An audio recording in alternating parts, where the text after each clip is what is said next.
Terima kasih buat lawatan Tuhan.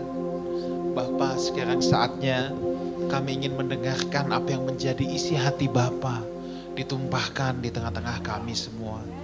Ini saatnya Tuhan, kami akan membuka hati kami supaya benih kebenaran firman-Mu boleh ditaburi. Dan kami berdoa supaya tanah kami seperti tanah yang subur, sehingga kebenaran firman-Mu boleh berbuah lebat dalam hidup kami. Bapa, pakai hamba-Mu yang akan menyampaikan kebenaran firman-Mu. Buang semua perkataan yang bukan berasal dari Tuhan, biar hanya isi hati Tuhan yang dilepaskan di tengah-tengah kami. Kami datang dengan segala kerendahan hati di hadapan Tuhan, menantikan suara-Mu berbicara di tengah-tengah kami. Terima kasih, dalam nama Tuhan Yesus kami berdoa, kami mengucap syukur. Sama-sama kita katakan, amin. Puji Tuhan, silakan duduk. Thank you Praise and Worship Team, saya percaya kita semua diberkati. Saudara, tanpa panjang lebar lagi, siapkan hati kita untuk menerima kebenaran firman Tuhan yang akan disampaikan oleh Pastor Benny Syawarjaya. Silakan.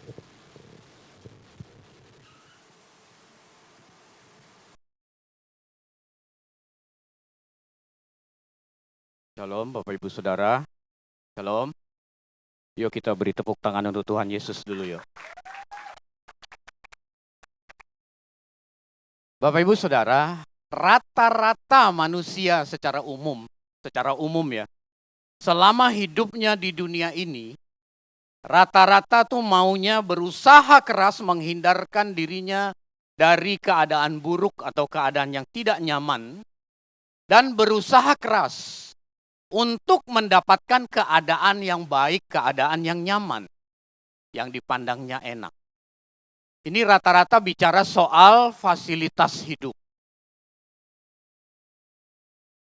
Rata-rata bicara soal orang itu berjuang mati-matian supaya memperoleh fasilitas hidup supaya hari tuanya nyaman. Entah itu bicara soal rumah, kendaraan, jabatan, pangkat, gelar, kesehatan, dan lain sebagainya. Segala daya upaya dilakukan supaya memperoleh fasilitas hidup yang nyaman ini dan menghindarkan diri dari keadaan buruk, keadaan tidak nyaman. Begitu pula dengan kita. Saya tidak mengatakan hal ini salah, ini sungguh tidak keliru. Sepanjang ini dilakukan sesuai dengan tuntunan Tuhan, sesuai dengan kebenaran firman, dan dalam rangka optimalisasi potensi ilahi yang Tuhan beri kepada kita. Kejadian 1 ayat 28 berkata, kuasailah bumi dan taklukkanlah itu. Ini perintah Tuhan untuk manusia supaya mengoptimalkan potensi ilahinya. Yang kausalitasnya itu orang peroleh fasilitas hidup, perlindungan Tuhan. Sungguh tidak keliru. Tapi menjadi keliru ketika untuk memperoleh segala fasilitas itu dilakukan dengan cara tidak benar. Itu menjadi keliru. Misalnya dengan cara menipu, korupsi, menindas orang, merampas, dan lain sebagainya untuk mencapai keadaan yang nyaman itu. Begitu pula dalam kondisi pandemi beberapa tahun ini, terutama tahun lalu begitu ganasnya varian Delta, orang sedikit-sedikit kena COVID, di mana-mana banyak orang kena. Bapak Ibu Saudara, kita berusaha keras dengan cara apa saja supaya terhindar dari kondisi yang tidak nyaman itu. Tidak salah Bapak Ibu. Sampai-sampai di India katanya kotoran sapi pun bisa.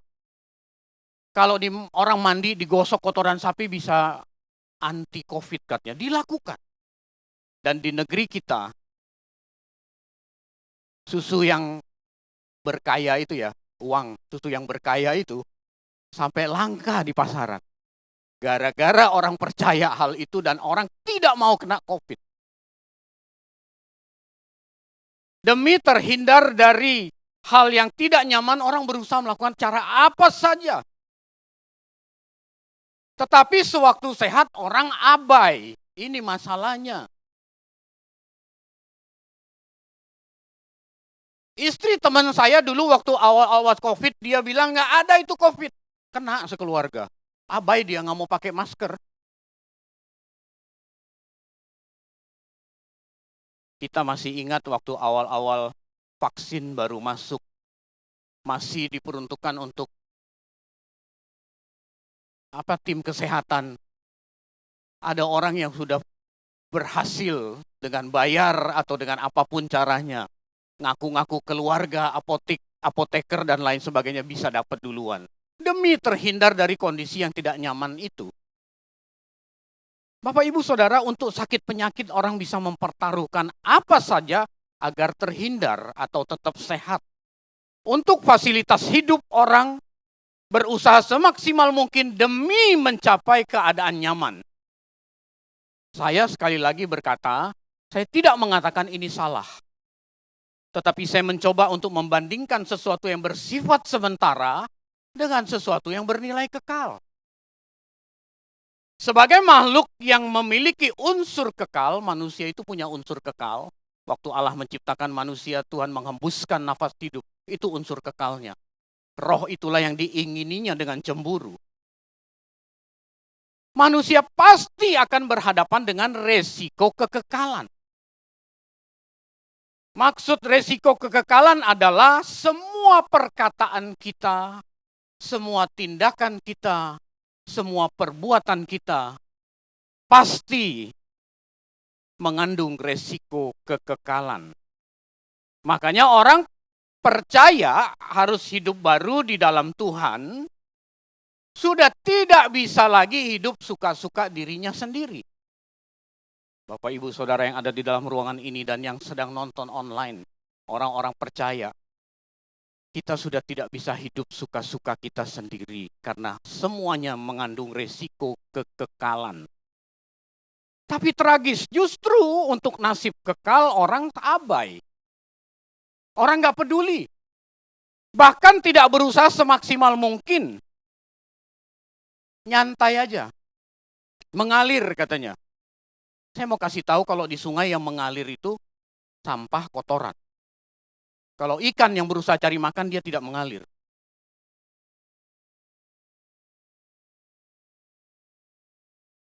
Orang itu mau punya fasilitas hidup yang baik, mengejar sesuatu yang tidak kekal, tapi sering abai dengan cara memperolehnya. Dalam hal ini banyak orang sembrono. Sembrono, bukan pemain lawak, dono bukannya, sembrono. Dalam hal ini banyak orang sembrono hidupnya. Padahal manusia itu harus berhadapan dengan resiko kekekalan hidup di dunia ini 70-80 tahun. Setelah itu kita berhadapan dengan resiko kekekalan. Tidak berlebihan Rasul Paulus memberikan nasihat dan peringatan ini sejak dulu. Kita buka Alkitab kita Efesus 5 ayat 15 sampai 18. Efesus 5 ayat 15-18. Karena itu, perhatikan dengan saksama bagaimana kamu hidup. Janganlah seperti orang bebal, tetapi seperti orang arif. Dan pergunakanlah waktu yang ada, karena hari-hari ini adalah jahat. Sebab itu, janganlah kamu bodoh, tetapi usahakanlah supaya kamu mengerti kehendak Allah. Dan janganlah kamu mabuk oleh anggur, karena anggur menimbulkan hawa nafsu. Tetapi hendaklah kamu penuh dengan roh. Karena itu, pembukaan di ayat 15. Karena apa sih? Karena hidup sebagai anak terang loh kita. Karena kita sudah ditebus dengan cara hidup kita yang sia-sia yang kita warisi dari nenek moyang. Karena kita sudah jadi orang percaya. Karena kita sudah dilahirkan kembali dari atas. Karena kita sudah diperdamaikan dengan Kristus. Karena kita sudah menjadi anak Tuhan. Kita sudah tidak bisa lagi hidup suka-suka kita. Jangan sembrono. Perhatikan bagaimana kita hidup. Kalau dalam terjemahan lain tuh perhatikan bagaimana kamu berkebiasaan. Dalam bahasa asli Alkitab, peripateo akribos, to progress accurately. To use opportunity accurately. Jadi setiap kesempatan, setiap kairos, setiap waktu yang ada, kita harus manfaatkan setepat mungkin Tepat dengan apa? Tepat dengan kehendak Allah, sudah pasti.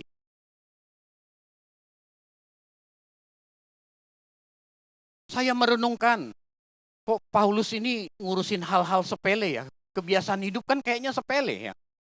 Bukankah Paulus lebih efektif ngurusin hal-hal yang lain? Tapi kok dia ngurus hal-hal kecil?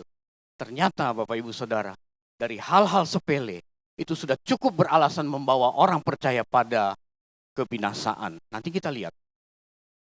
Ternyata sesuatu yang besar itu terjadi dimulai dari hal-hal sepele. Kebiasaan hidup yang terlihat sepele, kalau tidak ditangani secara benar, sudah sangat beralasan membawa orang percaya tidak mencapai standar Allah. Keserupaan dengan gambar diri Allah. Sebab setiap apa yang kita pikirkan, setiap apa yang kita ucapkan, setiap apa yang kita perbuat, mengandung resiko kekekalan. Saya ingat pesan mami saya dulu waktu saya masih tinggal di rumah orang tua di Kalimantan. Saya sudah kerja waktu itu, pulang kerja sore-sore saya suka selonjoran di sofa. Mami saya suka tegur, saya suruh mandi. Kalau kamu nggak mandi nanti bablas. Memang seringkali akhirnya bablas nggak mandi gitu. Terus mami saya bilang, filosofi orang Cina bilang, kalau mau merubah kebiasaan yang baik menjadi kebiasaan yang kurang baik, itu nggak usah butuh waktu lama. 3 kali berturut-turut aja kamu lakukan jadi milik kamu, kata mami saya. Betul Bapak Ibu. Anda punya waktu rutin doa pagi. Sekali waktu Anda males gitu. Nggak bangun, udahlah besok pagi gitu.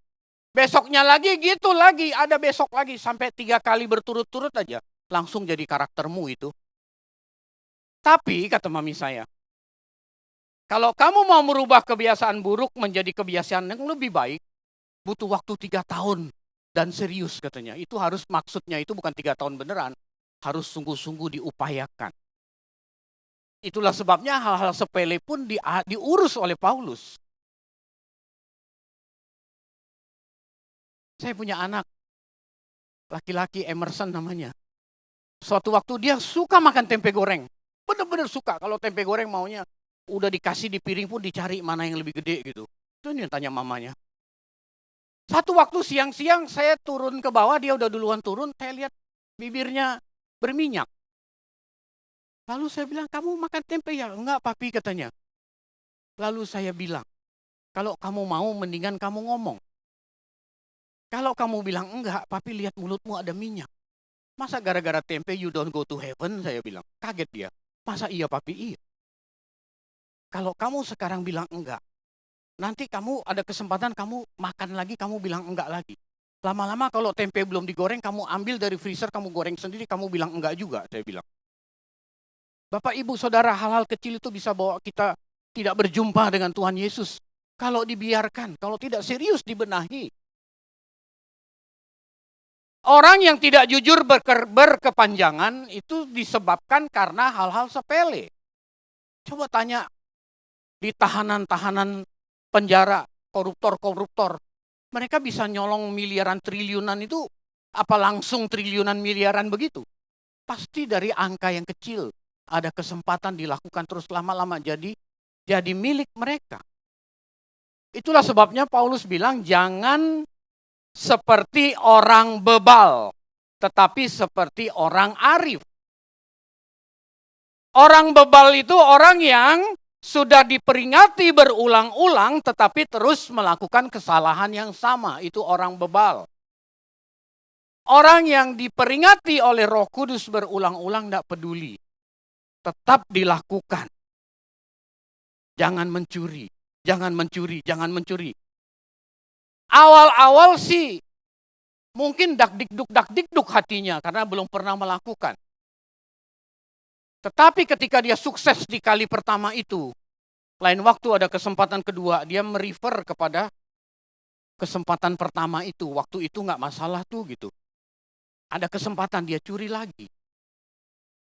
Lain waktu ada kesempatan dia udah makin jago. Lain waktu lagi dia mikir gimana caranya supaya rapi. Lain waktu lagi kalau nggak ada kesempatan, dia cari kesempatan. Itu Yudas. Itu Yudas. Yudas itu seorang bendahara dalam organisasi Tuhan Yesus. Dia sering mencuri uang, kata Alkitab. Ketika nggak ada proyek misi, waktu Maria Magdalena menyeka kaki Tuhan Yesus dengan minyak narwastu yang mahal, Yudas melihat itu peluang. Yudas berkata, ini pemborosan Tuhan. Mendingan minyak ini dijual, duitnya dibagi ke orang miskin. Kita baca ayat itu kayaknya Yudas peduli banget sama orang miskin, betul? Hatinya nggak beres, otaknya ngeres. Kalau ini dijual, ada proyek misi dong Tuhan. Bisa bagi-bagi duit ke orang susah dong. Aku bisa nyolong, itu loh maksudnya. Jadi ketika nggak ada proyek, orang cari-cari proyek bisa nyolong. Kalau udah terbiasa untuk mencuri. Begitu pula dengan hal-hal dosa yang lain. Jadilah orang arif. Segala sesuatu terencana dan terukur, itu orang arif. Tidak sembrono, tidak asal-asalan dalam menjalani kehidupannya. Orang arif itu tidak jatuh pada kesalahan yang sama berulang-ulang. Orang yang jatuh dalam kesalahan yang sama berulang-ulang, ditegur oleh Roh Kudus, tidak peduli. Orang demikian bisa mendukakan Roh Kudus sampai titik menghujat Roh Kudus. Dan di dalam Alkitab yang saya baca ada 2 dosa tak terampuni. Salah satunya adalah menghujat Roh Kudus.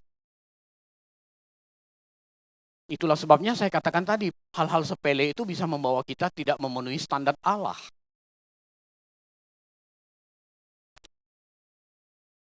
Orang arif adalah orang yang tentunya membaca firman Tuhan dan melakukan firman Tuhan. Membaca, mengerti, dan menghidupi. Kita tidak boleh sampai membaca dan mengerti. Banyak orang Kristen itu sampai titik mengerti firman. Jago debat, ngerti kebenaran, merasa dirinya paling benar. Tapi coba teropong hidupnya. Apa benar menghidupi? Kita sama-sama belum mencapai itu. Makanya setiap minggu Anda datang ke sini supaya kita belajar sama-sama kebenaran firman, supaya kita mencapai standar Allah itu. Katakan amin. Jangan berhenti mengerti firman. Paketnya belum selesai. Paketnya itu menghidupi kebenaran firman. Baru orang lihat kita. Dan orang berkata, logos yang ada di dalam Alkitab itu jadi rema. Aku baca logos itu, kata Rasul Paulus, orang percaya itu surat Kristus yang terbuka. Ketika aku lihat kehidupan Pastor Ruli misalnya, atau Pastor Wigan, surat Kristus yang terbuka itu, logos jadi rema itu. Kita harus sampai tingkat menghidupi firman Bapak Ibu. Baru dikategorikan sebagai orang arif. Orang arif kalau melakukan kesalahan, kalau jatuh dalam dosa, dia segera keluar dengan penyesalan yang sungguh. Lalu dia berjanji untuk tidak mengulanginya lagi. Itu orang arif. Orang bebal gimana Pak? Orang bebal juga kalau dia jatuh dalam dosa, dia pun menyesal. Dia minta ampun. Tetapi dia tidak berikrar untuk tidak mengulanginya lagi. Lain waktu dia ulangi lagi. Nanti dia bilang ada fasilitas pengampunan tuh. Nanti dia minta ampun lagi. Itu orang bebal. Jadi orang bebal dan orang arif tuh sama-sama bercampur ada di dalam ruang gereja. Amin Bapak Ibu. Oh ini bukan Anda, bukan. Ini orang yang di sana-sana. Cuman mungkin siang ini lagi kumpul di ruangan ini ya, itu masalahnya.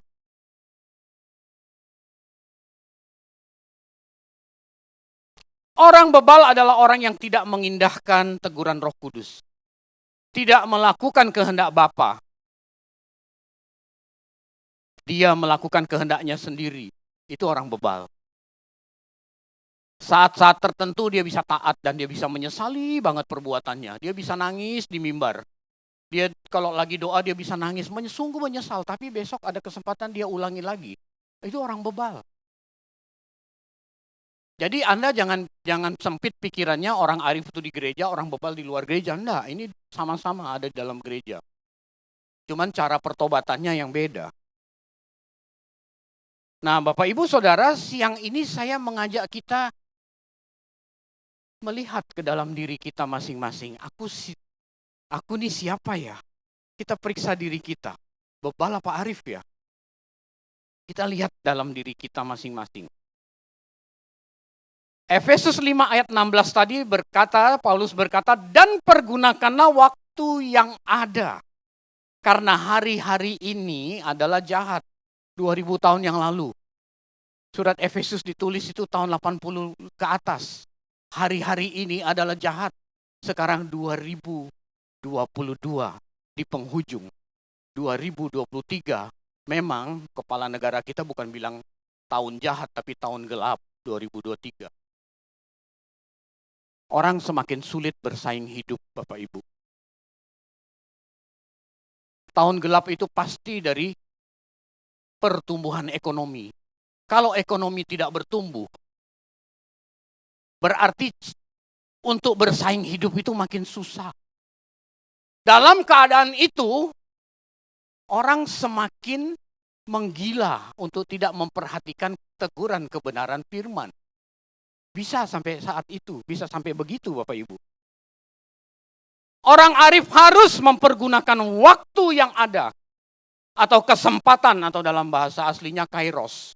Saya kira beberapa waktu yang lalu Bapak Gembala sudah menjelaskan kairos dan kronos. Saya nggak perlu menjelaskan lagi. Kairos itu peristiwa yang ada. Gunakan setiap waktu, setiap peristiwa yang ada dengan bijak. Sebab hari-hari yang kita lalui adalah jahat, dunia sudah begitu fasik. Pergunakan durasi hidup kita yang singkat untuk mendapatkan tempat yang baik di kekekalan abadi. Jangan sampai kita sibuk berjuang supaya hidup kita di dunia ini baik, lalu kita mengabaikan hal yang bernilai kekal. Saya bukan bilang tidak boleh. Saya juga seorang pengusaha. Saya punya perusahaan, saya juga pingin cuan, fulus, profit, saya juga mau. Tapi jangan sampai kita mengabaikan prinsip kebenaran firman Tuhan untuk memperoleh itu semua. Ini yang tidak boleh Bapak Ibu. Masa bisa Pak? Bisa. Kenapa nggak bisa?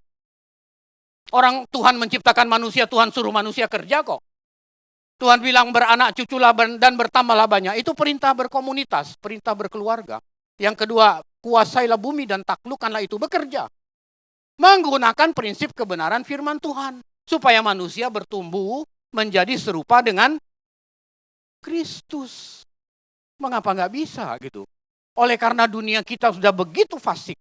Kita rasa itu udah standar, jadi mau benar aja susah. Nggak bisa itu. Jangan sampai kita sibuk memperjuangkan hal-hal yang tidak kekal itu, mengabaikan hal yang bersifat kekal. Yang ideal gimana Pak? Berjuanglah seoptimal mungkin untuk hal yang tidak kekal. Dengan mempergunakan prinsip kebenaran firman yang kekal. Itu yang benar. Beri tepuk tangan untuk kebenaran ini. Dunia sudah begitu rusak Bapak Ibu. Dan dunia sudah tidak lagi menjadi tempat yang ideal bagi manusia. Sejak kejatuhan manusia pertama kali ke dalam dosa, Tuhan langsung mengutuk dunia ini. Itulah sebabnya di dalam 1 Petrus 1 ayat 17, Rasul Petrus mengatakan kita itu menumpang. Kita itu menumpang, jadi kita tidak menetap. Anda kalau naik bis itu jadi penumpang, di titik tertentu Anda harus turun, nggak bisa Anda tinggal di situ terus. Dan jika kamu menyebutnya Bapa, yaitu Dia yang tanpa memandang muka menghakimi semua orang menurut perbuatannya, maka hendaklah kamu hidup dalam ketakutan selama kamu menumpang di bumi ini. Kata ketakutan ini bukan ketakutan karena horor gitu ya, bukan loh. Tetapi ini takut karena respect. Phobos dalam bahasa Yunaninya. Ketakutan karena respect. Respect sama Tuhan, menghormati Dia. Bukan takut karena horor, bukan. Takut karena respect akan menghasilkan atau membentuk karakter seperti orang arif. Setiap kali ada peluang berbuat dosa, kita ingat ada Bapak kita. Dan kalau kamu menyebutnya Bapak, ketika Anda dihadapkan peluang mau selingkuh atau mau berbuat dosa yang lain, ingat loh, ada Bapak loh. Kalau kamu nyebutnya Bapak gitu.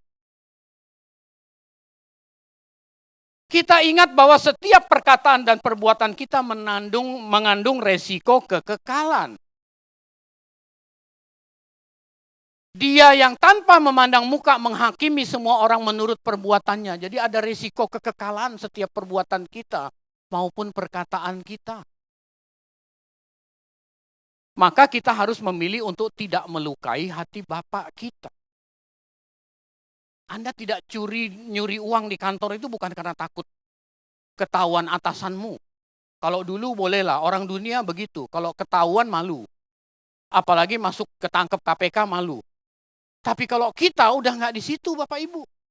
Kita tidak mencuri itu karena itu hal standar yang kita harus lakukan. Karena kita mau menyenangkan hati Bapak kita. Itu yang benar Bapak Ibu.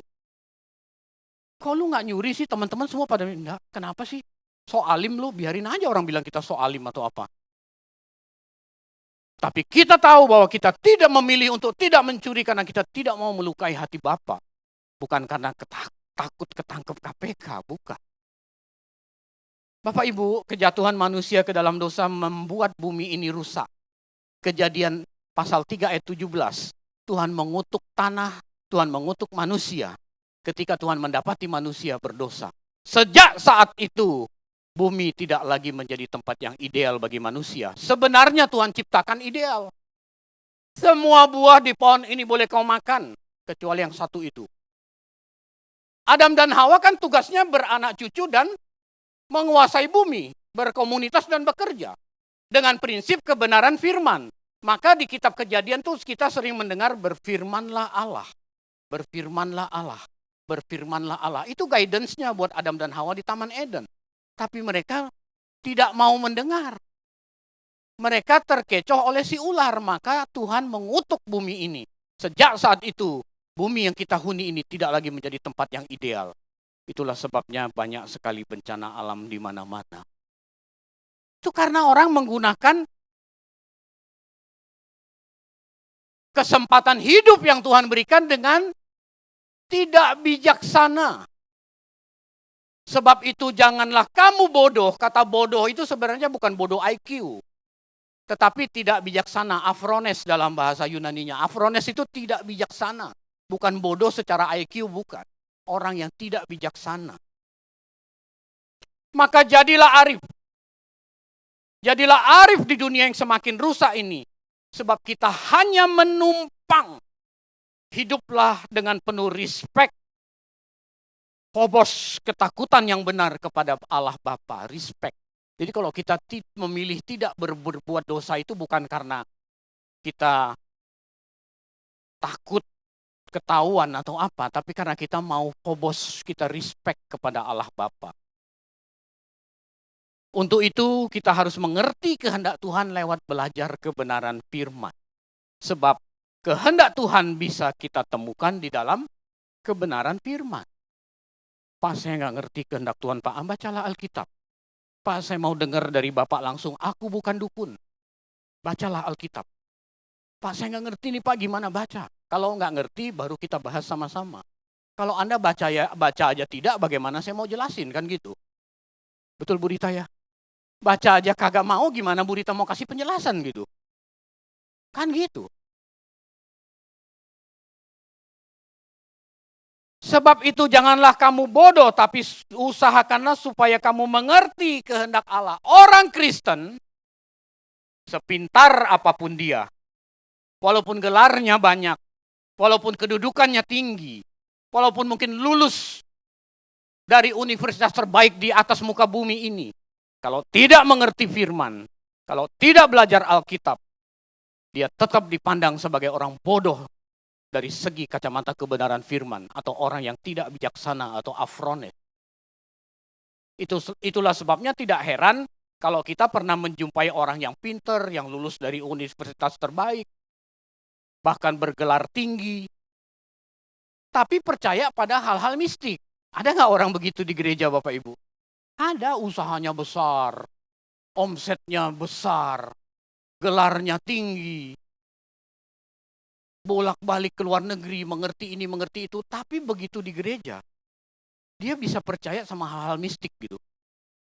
Saya pernah dengar orang kaya raya pergi gereja naik mobil mewah, pulang naik taksi. Mobilnya rusak Pak, enggak. Gara-gara khotbah pendeta terus dia kasih itu. Dia kasih Mercy-nya atau mobilnya. Mengapa demikian? Ya karena nggak belajar Alkitab dengan benar. Percaya hal-hal pintas. Bahkan dulu beberapa tahun yang lalu saya pernah lihat di rekaman, ada gereja yang jual batu kerikil. Batu kerikilnya Daud katanya. Jadi kalau Anda beli batu kerikil ini, Anda taruh di kantong, masalahmu sebesar apapun kamu akan menang menghadapi masalahmu. Ini batu kerikil dari Israel katanya. Dan orang berbondong-bondong beli, heran loh. Yang beli itu bukan orang nggak sekolah, itu orang-orang pinter, yang usahanya juga sukses. Orang sepintar apapun, kalau tidak belajar kebenaran firman, dia jadi orang bodoh dari kacamata Alkitab. Jadi orang afrones, tidak bijaksana. Bahkan dulu ada gereja yang jual garam Israel katanya. Aneh-aneh aja, dan luar biasanya banyak orang percaya. Orang-orang pintar secara akademis, lulusan luar negeri lah, menguasai bidang pengetahuan tertentu lah. Tapi kalau dia nggak belajar firman dengan benar, Bapak Ibu dengar baik apa yang saya katakan, dia mudah terhipnosis oleh pembicara di mimbar. Dan biasanya pembicara di mimbar itu melihat peluang itu. Tentu bukan pembicara di mimbar yang di sini, Bapak Ibu. Melihat peluang itu. Jadi dia membuat orang itu lebih cinta pendetanya daripada cinta Tuhan Yesus. Dia rela berbuat apa saja untuk pendetanya daripada hari lain di rumahnya kedatangan orang susah, dia nggak mau. Dia lebih senang berbuat sesuatu untuk pendetanya. Ini orang terhipnosis namanya. Jadi kalau nggak belajar kebenaran firman ya begitulah. Itulah sebabnya hampir setiap kali saya khotbah tuh saya dorong jemaat untuk belajar firman. Untuk menjadi bijaksana atau mengerti kehendak Allah, tidak ada cara lain Bapak Ibu, kecuali belajar kebenaran firman Tuhan, mengisi pikiran kita dengan logos. Roh Kudus akan membawa, akan menuntun kita pada segala kebenaran. Fungsi utama Roh Kudus adalah menuntun kita kepada segala kebenaran. Itu fungsi utamanya.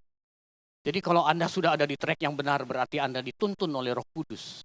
Tapi kalau Anda memilih di track yang tidak benar, pasti Roh Kudus, bukan Roh Kudus yang nuntun itu. Pasti bukan. Belajar firman itu bukan hanya kewajiban para pendeta, para pengkhotbah, tapi semua orang percaya. Katakan amin. Sebab dia adalah buku panduan hidup. Bagaimana Anda bisa menjalani kehidupan kalau Anda tidak baca buku panduannya? Ini pasti semua pernah beli kendaraan baru lah gitu. Biasanya orang kalau baru pertama kali punya kendaraan tuh rada norak gitu. Ini pasti pengalaman pertama kita semua lah gitu. Termasuk saya dulu. Wah, kalau motor dulu, punya motor tuh, saya gunakan tuh sebisa mungkin saya lihat terus buku panduannya.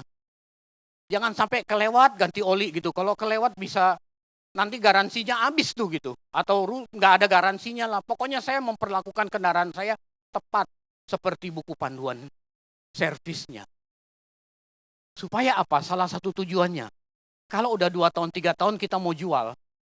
Kalau Anda bawa kendaraan Anda ke showroom, yang punya showroom mah nggak langsung bilang ini harganya berapa Anda. Dia pasti panggil teknisinya, dengar mesinnya, betul? Itu yang hal pertama. Kalau mau kendaraanmu terawat dengan baik, pasti suaranya halus. Baru dia tanya mau jual berapa.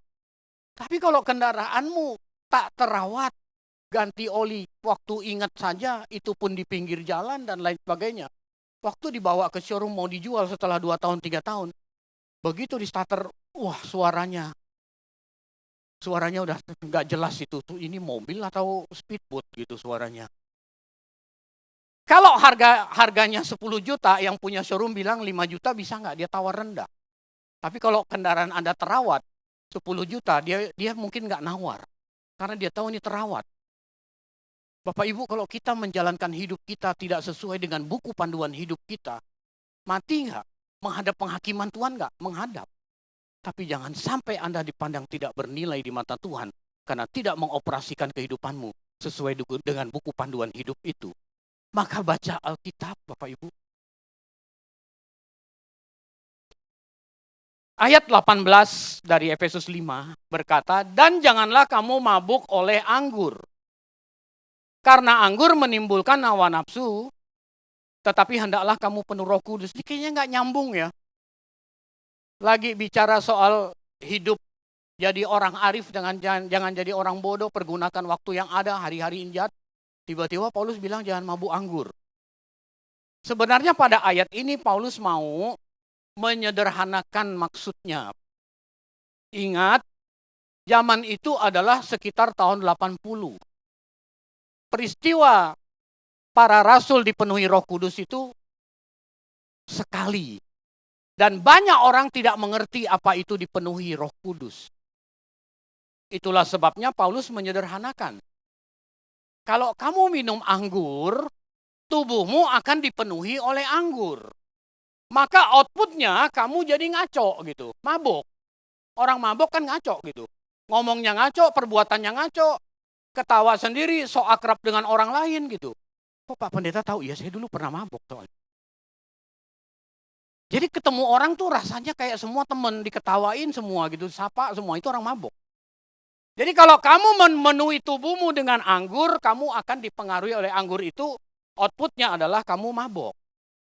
Tapi kalau kamu baca firman, kamu mengerti firman, kamu hidup seirama Roh Kudus, kamu akan dituntun Roh Kudus. Outputnya apa? Kehidupan kudus. Jadi kalau hidupmu nggak kudus, kamu nggak dituntun oleh Roh Kudus. Atau kamu memberi diri untuk tidak dituntun oleh Roh Kudus. Dalam segala aspek kehidupan, hidup kita harus kudus Bapak Ibu. Karena itulah sasaran akhir kita. Menjadi seperti Kristus. Bapak Ibu Saudara, mari kita berbenah. Mari kita berbenah diri dari kebiasaan-kebiasaan hidup kita yang kelihatannya sepele.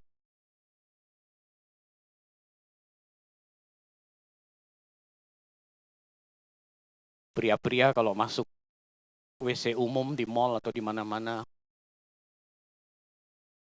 beberapa orang saya notice gitu ya, habis buang air tuh nggak di flush.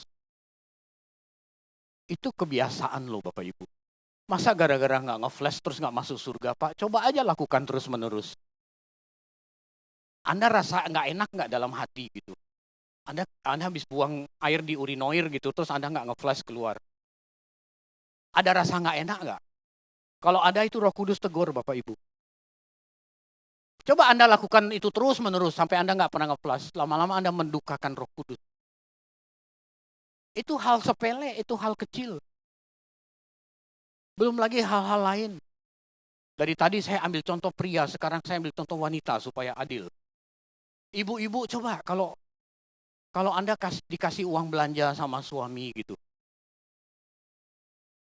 Jangan dilebih-lebihin, jangan di-mark up Bu. Nanti jadi irama hidupmu, nanti jadi karaktermu. Biarinlah Pak, ini kan demi kebaikan saya nabung kok gitu. Nanti kalau ada dadakan kan saya ambil, jadi belanja segini, di-mark up segini, diklaim segini. Lama-lama bisa jadi karakter hidupmu. Kamu bilang tujuannya baik. Lebih baik kamu minta sama suami. Jangan melakukan hal yang tidak berkenan di hadapan Tuhan. Kelihatannya sepele, tetapi itu sudah cukup beralasan membawa orang percaya untuk tidak memenuhi standar Allah, yaitu mencapai keserupaan dengan gambar diri Allah. Bapak Ibu Saudara, mari kita berbenah diri dari hal-hal yang sepele ini. Mulai dari menepati janji, menghargai pasangan hidup, konsisten antara ucapan dengan perbuatan, on time, bertanggung jawab, dan lain sebagainya. Kalau minjem duit ya dibalikin gitu. Saya pernah baca satu tulisan itu kata orang cari uang tuh susah, tapi percayalah nagih utang jauh lebih susah katanya. Ini kan udah jadi habit gitu. Dulu Dulu berapa puluh tahun yang lalu kita sering meeting gitu ya, saya dan teman-teman. Ada satu teman yang tinggal di Bekasi. Kalau meeting di Jakarta Pusat dia terlambat. Terus kita bikin meeting di Jakarta Barat, dia juga terlambat, alasannya jauh. Kita meeting di Kelapa Gading yang dekat Bekasi terlambat juga. Ini orang yang tidak menghargai orang lain, yang menyepelekan, ini orang yang bisa kategorinya afrones. Dia terus yang terlambat. Berarti ini habitnya dia gitu. Bapak Ibu hati-hati dengan hal-hal yang sepele. Hati-hati dengan hal sepele, karena hal sepele ini sudah sangat cukup beralasan membawa kita tidak mencapai standar yang Allah kehendaki. Itulah sebabnya mari kita manfaatkan setiap kairos, kesempatan waktu yang ada. Untuk kita terus mengisi pikiran kita dengan kebenaran firman Tuhan. Untuk kita terus belajar kebenaran firman Tuhan. Sehingga semakin hari kita semakin bijaksana, semakin menjadi orang arif. Semakin peka, semakin mengerti kehendak Tuhan. Sehingga di kesementaraan hidup kita ini, yang kata Rasul Petrus cuman menumpang. Suatu hari kita akan berada di tempat kita sebenarnya. Di sini kita hanya menumpang. Itulah sebabnya jangan investasikan waktu kita secara optimal untuk menghasilkan sesuatu yang membuat hari esok kita nyaman dengan mengabaikan prinsip kebenaran firman Tuhan. Lakukan itu semua dalam sukacita kebenaran firman, maka hasilnya pasti beda. Anda bisnis dengan cara kotor, Anda bisnis dengan cara benar. Hasilnya beda Bapak Ibu. Walaupun di sini mungkin 5 kali, 6 kali lipat. Tetapi di sini cuma 1 kali lipat. Tapi hasilnya pasti beda. Bapak Ibu Saudara, manfaatkan setiap kesempatan yang ada untuk menyenangkan hati Tuhan sambil kita mendandani manusia batiniah kita semakin hari semakin serupa dengan Tuhan. Sehingga ketika tumpangan kita habis, jatah kita selesai, kita diterima di kemah abadi, bukan di tempat lain. Amin untuk kebenaran firman Tuhan. Mari kita tundukkan kepala, mari kita berdoa. Bapa, kami berterima kasih untuk firman yang sudah kami dengar. Tuhan tanam firman ini dalam hati kami, sehingga kami menghidupi firman ini dan semakin hari kami semakin menjadi orang arif. Kami menggunakan setiap kesempatan yang ada untuk menyenangkan hati Tuhan. Terima kasih Bapa, dalam nama Tuhan Yesus kami berdoa dan mengucap syukur. Amin. Sebagai penutup saya baca satu ayat dari Amsal 12 ayat 15. Anda boleh ingat ayat ini bawa pulang. Amsal 12 ayat 15. Jalan orang bodoh lurus dan dalam anggapannya sendiri. Tetapi siapa mendengarkan nasihat, ia bijak. Enggak ada yang negor tuh. Enggak ketahuan tuh. Nah, itu jalan orang bodoh dikira lurus dalam pandangannya sendiri. Tetapi siapa mendengarkan nasihat, ia bijak. Berikan tepuk tangan untuk Tuhan Yesus.